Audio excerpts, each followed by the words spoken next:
Swiggy परिचय की जरूरत नहीं है, आप नाम से जानते पहचानते हैं। दिसंबर 2013 से कंपनी ने की थी शुरुआत। Food delivery, out of home consumption, quick commerce, supply chain और डिस्ट्रीब्यूशन और साथ साथ प्लेटफॉर्म इनोवेशन का करती है कारोबार। 44 शेयरों से ज़्यादा में प्रेजेंस हो चुकी है। जब जब हम अपडेट करते हैं नए शेयर जुड़ जाते हैं।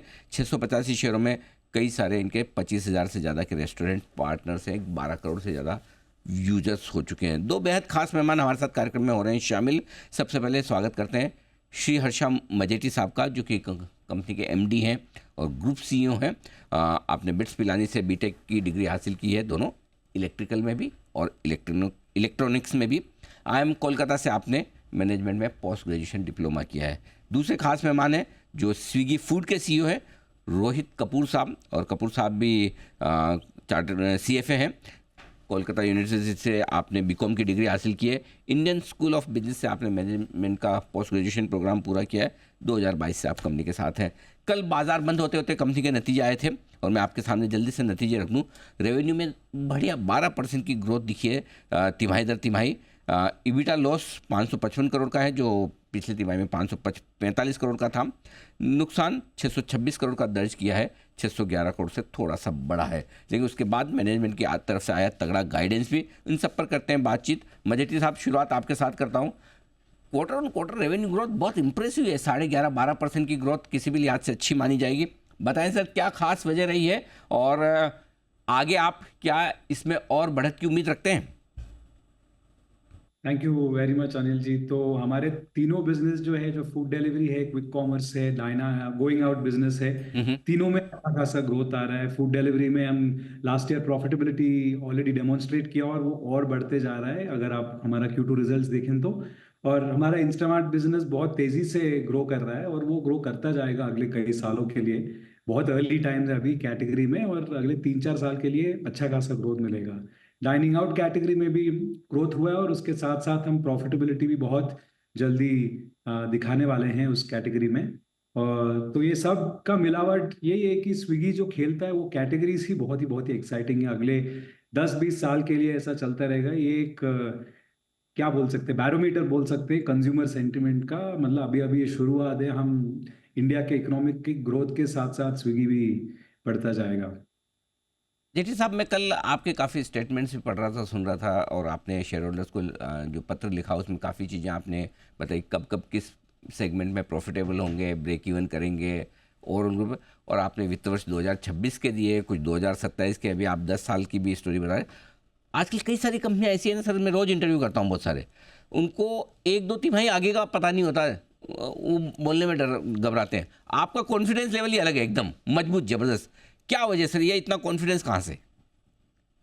सर 10-20 साल का वो मैक्रो ट्रेंड है।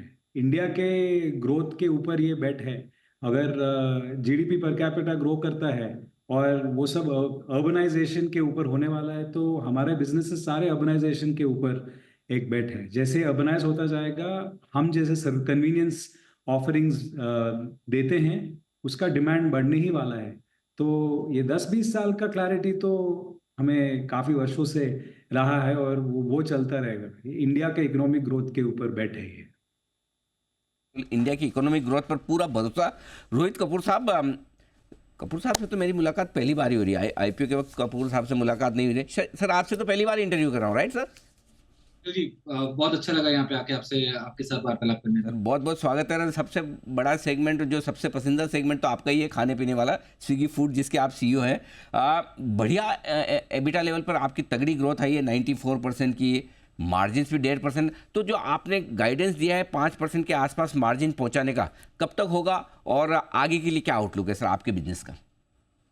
देखिए, 5% का जो है वो मीडियम टर्म का गाइडेंस है। अगर आप देखें फूड डिलीवरी का जो बिजनेस है स्विगी का, पिछले अगर हम करीब 2 साल का देखें आंकड़ा, तो करीब 10% एबिटा शिफ्ट हुआ है, और ये 1000 बेसिस पॉइंट। और क्वार्टर ऑन क्वार्टर वो इंप्रूवमेंट दिख रहा है, आपको ग्राफ में दिख रहा होगा, जो जो हमने अर्निंग्स रिपोर्ट रिलीज की है। लास्ट क्वार्टर में हमारा एबिटा था 0.8% मार्जिन, इस बार 1.6% मार्जिन है इस क्वार्टर की। और ये बिजनेस ऐसा है कि जहाँ पे वॉल्यूम बिजनेस है, क्योंकि वॉल्यूम काफी हाई है, और उस पे जो 5% मार्जिन है उससे काफी अच्छा कैश जनरेशन चालू हो जाता है बिजनेस में। आप देख ही रहोगे, इस क्वार्टर में 112 करोड़ का एबिटा, एडजस्टेड एबिटा आया है। ओवरऑल 3-4 चीजें हो रही हैं अनिल जी। एक है कि इंडिया में आज भी जो पेनिट्रेशन है रेस्टोरेंट्स का, जो जिसपे ये बिजनेस बना हुआ है, रेस्टोरेंट के बिजनेस के ऊपर बना हुआ है, वो बहुत कम है। अगर किसी भी आप देश को ले लें, आप यूएस डेवलप कंट्रीज को छोड़ दीजिए, अगर आप वियतनाम भी ले लें या जो डेवलपिंग नेशंस उनको ले लें, उनके कंपैरिजन में पेनिट्रेशन लो है, तो वो अपने आप बढ़ेगा। जैसे ही इकोनॉमी ग्रोथ आएगी, लोगों के हाथ में पैसा आएगा, वो बढ़ेगा। और हम उसका एक अभिन्न अंग है, क्योंकि और ये आपकी बेन की रिपोर्ट एक आई थी, उसमें भी दिखा रहा था कि जो भी रिपोर्ट आती है दिखा है कि ऑनलाइन फूड डिलीवरी जो है, वो मान लीजिए अगर मार्केट एक्स ग्रो कर रहा है तो 1.5 गुना लगभग ग्रो करता है उससे, तो वो एक सेक्युलर ट्रेंड है। हम पूरे इंडिया को सर्व करते हैं, हम सिर्फ बैंगलोर की कंपनी नहीं है, हम चप्पा चप्पा इस देश का कवर किया हुआ है। मतलब आप भिलाई चले जाइए, आप झांसी चले जाइए, आप त्रिशूर चले जाइए, कहीं भी चले जाइए, वहां पे हैं। और एक ऑपरेटिंग लेवरेज बिजनेस में आ रहा है, वो आंकड़ों में दिख रहा है। तो काफी कॉन्फिडेंस है कि एक तो ग्रोथ जो हमने गाइडेंस दी थी करीब 18 से 20% ग्रोथ की, उस पे लग रहा है बिजनेस टिका हुआ है।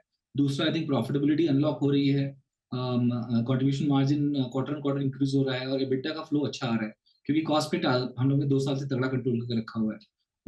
इन्वेस्टमेंट जारी है, बट अगर ये देखें तो कॉस्ट पे 2 साल से अच्छा कंट्रोल रहा है, तो नेचुरली अगर रेवेन्यू बढ़ रहा है, कॉस्ट आपका उस पेस पे बढ़ नहीं रहा है, तो ये उम्मीद करता हूँ कि ये बिजनेस काफी हाई प्रॉफिटेबिलिटी बिजनेस है। तो जाहिर सी बात है कि आप कह रहे हैं कि चप्पा चप्पे पे पहुंच चुके हैं, 400 सिटीज़ में तो आपका प्रेजेंट हो ही चुका है, आपकी प्रेजेंस सही है। कपूर साहब, और कितने नए शहरों में जाने की तैयारी है? और दूसरा जो बोल्ट आपका ये 10 मिनट का फूड डिलीवरी वाला है, बड़ा टॉक ऑफ द टाउन है, तो इसमें पैसा बनेगा क्या सर, या फिर ये खाली एक सर्विस है? अनिल जी, आप दो अलग अलग चीजें हैं। एक तो जो फूड डिलीवरी बिजनेस है वो 650 शहरों से ज्यादा में है, राइट? तो वहां पे हमको लगता है कि जो जो शहर में फूड डिलीवरी होना चाहिए वहां तक तो पहुंच चुके हैं। और जैसे शहर ग्रो करते हैं, उनको एक इकोनॉमी ग्रो करती है, हम उनको इंक्लूड कर लेते हैं। हमको एक शहर खोलने में आज फूड डिलीवरी में 1 दिन से ज्यादा समय नहीं लगता, क्योंकि हमारा सिस्टम पूरा बना हुआ है। तो वहां पे आई थिंक कवरेज हाई है। बोल्ट जो है वो 10 मिनट फूड डिलीवरी सर्विस है। अनिल जी, आपको ये जान के खुशी होगी कि ये सर्विस जब हमने सोचा कि ऐसा कुछ लॉन्च करना चाहिए, और जब हमने लॉन्च किया, वो 30 दिन में पूरा साइकिल हुआ, सोचने से लेकर एग्जीक्यूशन तक। और 45 दिन हुए हैं लगभग इस सर्विस को लॉन्च हुए, और हम ऑलरेडी 400 शहरों में पहुंच चुके हैं। तो ये मेरे हिसाब से इंटरनेट या कंज्यूमर इंटरनेट इंडस्ट्री जो है, उसमें मैं मानता हूँ कि one of the fastest scale up of any programme है। और ये इसलिए हो पाया क्योंकि system, process, technology, people, talent काफी डीप है कंपनी में। तो इस तरह के एम्बिशियस प्रोग्राम हम सोच भी सक रहे हैं, उसको लॉन्च करके स्केल अप भी कर पा रहे हैं। पैसा बनने का जहां तक सवाल है, कॉम्पिटिटिव है, इसलिए एनर्जी आंकड़े नहीं देना चाहूंगा इस पे। पर इतना बोल सकता हूँ कि इसके इकोनॉमिक्स पे हमको कोई टेंशन नहीं है। इकोनॉमिक्स इसका बनेगा, इकोनॉमिक्स अच्छा रहेगा। और जहाँ पे कंज्यूमर लव आ रहा है, रेस्टोरेंट पार्टनर्स में बहुत उत्साह है इसके बारे में। तो मेरे को लगता है कि ये एक ऑलरेडी प्लेटफॉर्म लेवल पे 5% पहुंच चुका है ऑर्डर वॉल्यूम का। और हमारी काफी मेजर बेट है कि हमको लगता है 10 मिनट फूड डिलीवरी, और इसके 2-3 अलग अलग शेप हो सकते हैं आगे जाके, वो उन सब में हमारा एक डोमिनेंस रहेगा, और हम उसमें मजबूत पकड़ बना के रखेंगे। मुझे लग रहा है आप हमारे सबकी है ना घर में आदतें बिगाड़ के हाँ, छोड़ोगे। 10-10 मिनट वाले में है ना, अभी ऐसा हो गया है कि कुछ भी चाहिए ना, जल्दी से फ़ोन करो, स्विगी से आ जाएगा, वैसा वाला हाल है। बट फटाफट मतलब अब लोगों की आदत ही वैसी होती दिख रही है, क्यों स्टोर करना है, फटाफट आ जाएगा। आइए मजेठी साहब, आपसे एक और चीज़ पे राय लेना चाहता हूँ। आपके अलग अलग बिजनेसेस हैं, ये ज़रा समझाएं सर कि किस किस बिजनेस का आपने कब प्रॉफिटेबल होने का या एबिटा लेवल पर पॉजिटिव होने का टारगेट रखा है, और ओवरऑल ग्रुप लेवल पर किस तरह से आपकी प्रॉफिटेबिलिटी? क्योंकि देखिए, जब आपकी कंपनी का आईपीओ आया था, सबको ब्रांड पसंद है, आपकी प्रेजेंस पसंद है, सब कुछ पसंद है, लोग ये जानना, सुनना और समझना चाहते हैं कि भाई पैसा कब बनाएंगे, तो जरा उसके बारे में अंदाजा दें सर। थैंक यू अनिल जी। हमारे आईपीओ के पहले भी आपने ये सवाल पूछा था, हमने बोला था जवाब पहले अर्निंग्स कॉल में देंगे, जी और हमने कल किया भी था। जी। तो हमारा फूड डिलीवरी बिजनेस तो खैर ऑलरेडी पिछले साल प्रॉफिटेबल हो चुका है, तो और उसके आगे जाते हुए भी ग्रोथ के साथ प्रॉफिटेबिलिटी भी बढ़ता रहेगा। अगर हमारा इंस्टामार्ट क्विक कॉमर्स बिजनेस की बात किया जाए, तो हमने बोला है कि जुलाई, अगस्त, सितंबर 2027 2027 2026 के 2027 के क्वार्टर में बोला है, 2026 सॉरी, डेट्स थोड़ा कंफ्यूज हो रहे हैं।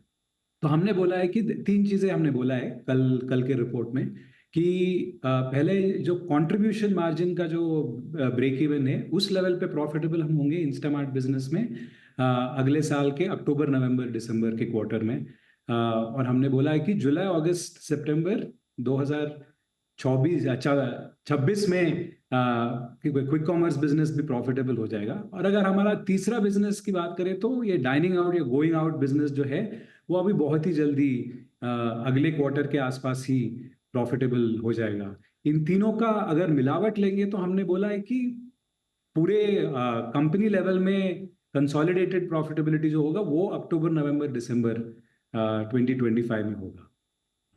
तो तीनों बिजनेसेस के अलग अलग डायरेक्शंस है। फूड डिलीवरी का तो हो गया है, गोइंग आउट बिजनेस का तो बहुत जल्दी होने वाला है, और क्विक कॉमर्स बिजनेस अगर देखा जाए तो जुलाई अगस्त सितंबर 2026 में होने।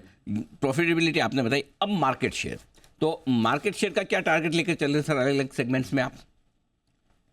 सर हमारा एम्बिशन और एस्पिरेशन तो ये बढ़ाते हुए जाने के लिए है अगले 2-3 साल में भी, बट इसका एक नंबर नहीं कह सकते। सारे डायनेमिक कैटेगरीज है और बहुत सारे कंपेटिटर्स है, तो हमारा एम्बिशन तो ये है कि ये हमारा मार्केट पोजीशन जो है ये बढ़ाने का अगले 2-3 साल में। अच्छा मजेद साहब, एक वो आपने एक नई कंपनी बनाई स्पोर्ट्स एक्टिविटी वगैरह को लेकर, क्या कुछ टिकटिंग बिजनेस एंटरटेनमेंट से रिलेटेड बिजनेस में भी एंटर कर रहे हैं आप?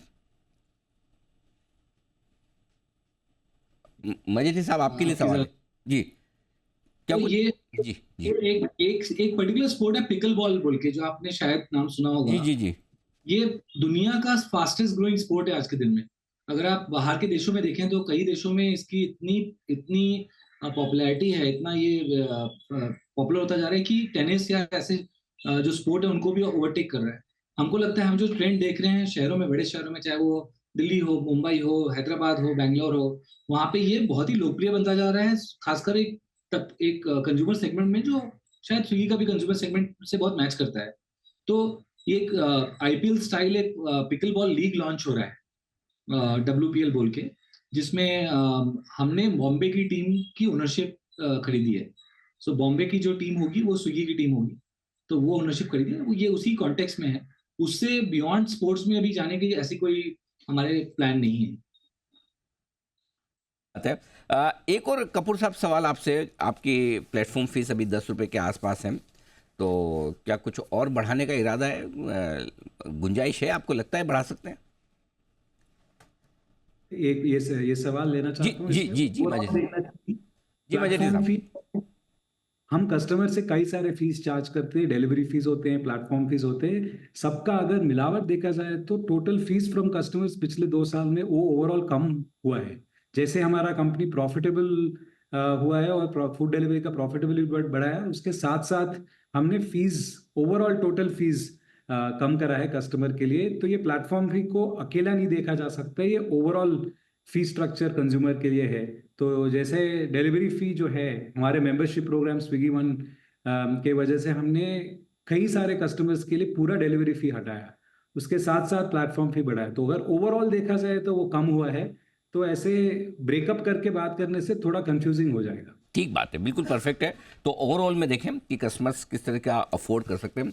मजेटी साहब, कपूर साहब, बहुत बहुत धन्यवाद। आपका पहले नतीजा है आपके लिस्टिंग होने के बाद, और मैं बता सकता हूँ मार्केट के एंगल से कि आपके इन्वेस्टर्स प्रसन्न हैं, खुश हैं, और उन्हें अब समझ में आ रहा है, जैसा आप कह भी रहते कि लिस्टिंग होने के बाद हम प्रॉफिटेबिलिटी का पूरा गाइडेंस देंगे, और जो गाइडेंस आपने फाइनेंशियल ईयर 26 और 27 में अलग अलग आपके सेगमेंट्स के प्रॉफिटेबिलिटी का दिया है, वो बाजार को पसंद भी आता हुआ दिख रहा है। इस बढ़िया परफॉर्मेंस के लिए आपको एक बार फिर से कॉम्प्लीमेंट्स, और जल्द आपसे फिर मुलाकात होगी। बहुत बहुत धन्यवाद sir, thank you so much. Thank you Anil ji, thank you. Thank you.